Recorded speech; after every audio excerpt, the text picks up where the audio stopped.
Hey, what's going on, everybody? Today we are looking at this guy here. This is the Trn St2. This is the successor to the St1, which, as I said in the review before, it was very good. It was actually excellent. I just thought it was butt ugly. The faceplate was butt ugly. The nice color, I believe I had a green pair. I believe it was green, and then the front faceplate was aluminum. Now, had that just been a smooth aluminum finish, just plain, even if it had the detail that it had in it, the little design, that would have been fine too. It was just that really rough, cheap looking, like somebody poured lead into a mold to make a figurine or something. I didn't like it. I thought it was ugly, but I thought it sounded pretty good, and it had the tuning nozzles. Unfortunately, this one doesn't have the tuning nozzles. They did not make it with custom tuning nozzles. It's just as is. Um, that's part of the problem with it, I think. Now, I'm not saying that this is bad. I actually found the bass extremely fun on this. As a matter of fact, I like the bass on this better than this one, which I thought was pretty good. The MT1, this still does a good job with the bass as well. I just thought the bass was just a little bit better on this. It also has a rapid attack, but there's a fast decay on it, and you get this full-bodied bass with a lot of control and some nice, deep bass, but yet it doesn't bleed all into the mids. The mids are a little bit warmth in the lower ones, but they're also bright in the upper mids. We'll get into that in just a minute. And in general, bass is excellent on this. I like it better. I like the bass on this better than the MT1. Maybe not as much as the CVJ. I'd have to do like a cross comparison between them all. I think it has better bass than the CA2, but the CA2 is much better in general. And then there's the CSN from CCA, which is very good in everything. I think this does soundstage better than all of those, except for the CVJ. It's probably equal with the CVJ and the soundstage, although this one is wider, whereas that one was just kind of deep.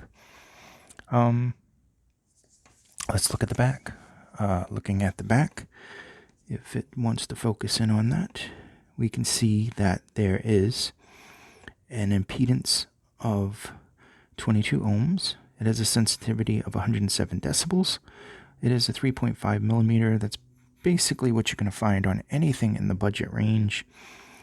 And it is 20 to 20 kilohertz. Typical specs here, 1.225 meters, 1.25 meters for the cable length. The weight is 9.2 grams. It is extremely light. And it's a 2-pin connector. Basic information on there. And the box, of course, is typical. I mean, that's what you're going to get with everything, is this typical box.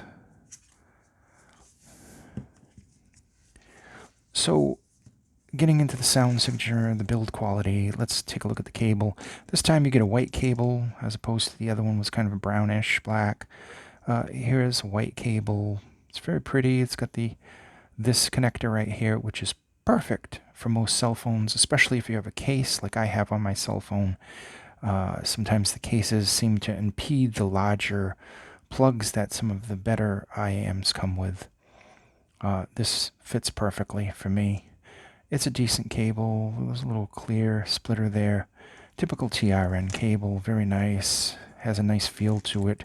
Obviously not the greatest cable in the world, but compared to most stock cables, it's decent. Stock cables are coming along quite well. Let's take a look at this.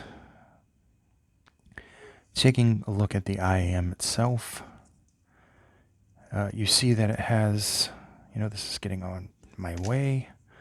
Let's just look at this. There's your 2-pin connector. There's your duck shape, but it adds this kind of bump here. It's very unusual, kind of ergonomic, but I have heard a lot of complaints about the shape because of this kind of protrusion right there.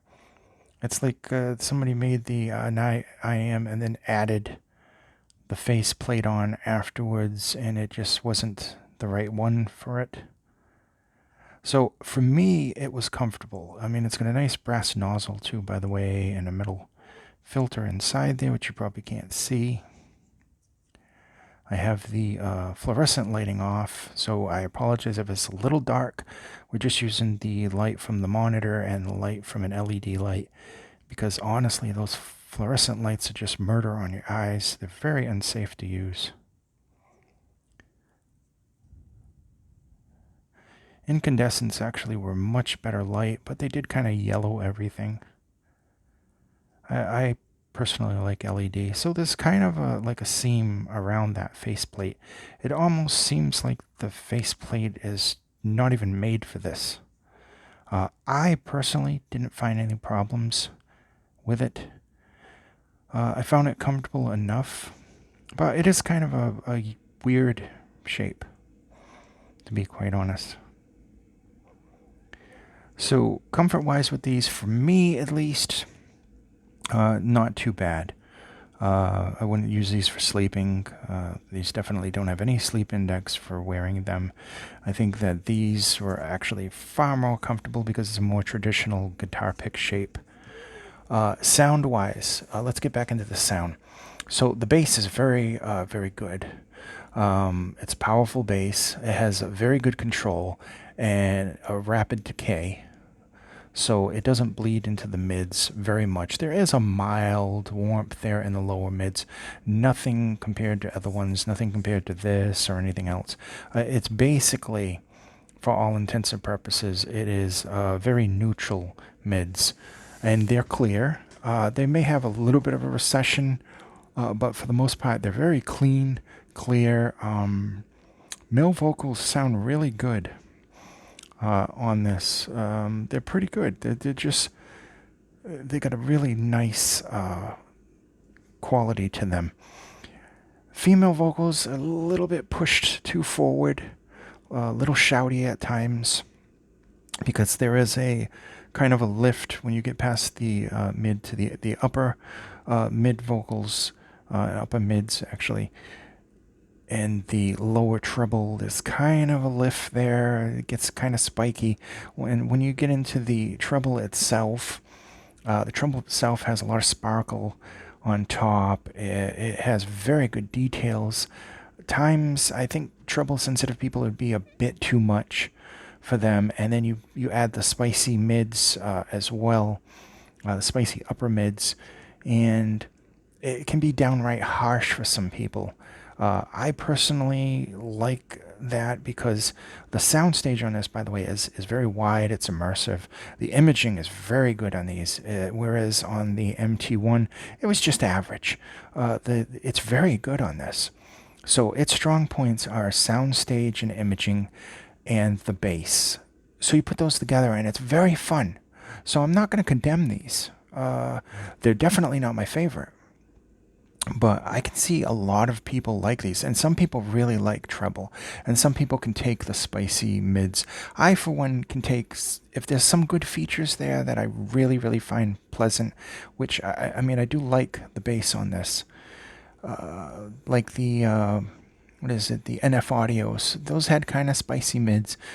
Definitely could be EQ'd out and everything, and they sound really good, and I like those, and they're still actually in my favorite thing over there. I have my little, those are my little grab and goes. I also have favorites up there that I like to grab and go as well, and then I have some more over there in the corner. For the most part, those are just, those are the ones that I want to keep going back to that I have in the corner there. We'll do a video on that at some point. Right now, we're testing, I don't know if you can see, we're testing the two DDs. This is the Janus 1 and then the Janus 2. We'll be doing a video on those shortly. And of course, I have a long overdue video on the Hi-Fi Mind Nandas up there. So getting back to these, because we're getting way off, I'm going to try to mod these before I make my final decision. Like these were just okay. There's nothing wrong with them. I think that I like the CSN better than these. The CCA CA2 maybe a little bit better. I think these do soundstage better than that, but nonetheless, those are already in the box and they're put back, and they'll be going to a charity. Give them away. We've cleaned them up. We put them back in the box. These guys here probably will go that way too, even though it does have some fun bass in the soundstage. Probably good for gaming. I did do a little bit on the Switch with them, but not too much. Yeah, literally, these are just okay. I definitely like that it has a wide, immersive soundstage with good imaging. I like the bass is extremely well controlled, and yet doesn't muddy up the mids. And overall, from my ears at least, it was comfortable. I definitely wouldn't be sleeping in these, and I did wear these for hours on end to get a good feel for them, to get a good see if the thing, kind of. I got used to the sound signature. Plus, not to mention all the time that they have to burn in, and you know, if they say to burn them in so many hours, I do what I'm, told to do, just so that I'm not, just taking them out of the box and then saying, oh, these sound okay, and then 3 months down the road, I say, wow, these are absolutely horrible. Um, just want to make sure that they're sounding at their optimal performance. I found that EQing these, changing the tips, putting on a nice cable like this one right here, which is a copper cable, silver plating. A pure copper cable would be much better, which I do have somewhere over there. Would be better. I don't know if I have any 2-pin pure copper cables. I think most of my pure coppers are MMCX. I'll have to look around. But yeah, I'll mod it, and I'll let you guys know if it improved that. One major fault of these is that those mids, the lower treble and the upper mids. Just looking at the shape, it's just really a weird shape. I can see why that would cause some. It's all going to depend on your ear size, your ear shape. Everybody's ear canal is different. Even your left is completely different from your right.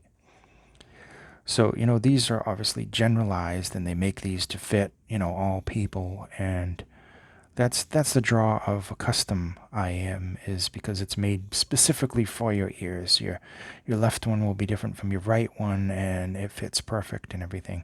You also can buy, which I've put them away for a long time now. I have custom silicone sheaths that can go on, but I ended up having them made for a pair of IMs that I don't actually even use anymore. So they're actually no good, so I put them away. I suppose I could have them cut to fit something of a different shape. Overall, looking at these, there's some decent points about this. It is very fun sounding. If I was going to give this from 1 to 5, I would give this maybe a 3.8. Now, on HeadFi, I gave it a 3.5 because they obviously don't have the intermediate rankings, but I would give it a 3.8. It does have that kind of harshness in the mids and treble, but the bass and the soundstage make it a very nice, fun sounding, especially for like pop and hip hop and stuff like that. It sounds fun. Would I recommend this to you guys? Probably not. There are a lot of people that like a signature like that, something not necessarily brighter, but something that's like a unique signature. And it depends on what type of music you're going to be listening to and everything. This would be a maybe. It would be a maybe. I definitely, for myself, I wouldn't recommend this. I mean, like I said, I found it fun and everything, but there are so many IAMs out there in this price range. I would not recommend this unless that signature sounds like something you like. If that, go for it. Try them out. mod them or whatever. There's got to be some mods out there that can actually fix that. I know EQing, changing the chips and changing the cable to copper would definitely work with this. No problem. At least bring it down somewhat to a point where you could listen to these all day. For me, they're a little harsh, but they're also fun sounding. So a few hours listening, yeah, I could tolerate that. No problem. Thank you so much. This has been the Trn St2. It's decent. It's decent. It's not too bad. It's far from perfect. If I was recommending TRN, I think I don't know, I'd be kind of torn because the bass is better on this, but everything is just okay on this one. So I don't know which one I would recommend. Hopefully I'll be getting some more budget stuff in. We got a bunch of stuff more left to do. And thank you so much for watching. I hope this video was informative. I try to make it as simple as possible and as easy as possible. And I try not to get into like 30 minutes of just blabbering about anything, the look or something like that. A lot of this stuff is my personal opinions with a little bit of fact put in place. And I think that this is just, it's okay. It's not perfect. It has some major flaws, but somebody out there would probably absolutely love these for the things that it does really well. Thanks so much for watching, and please be safe out there.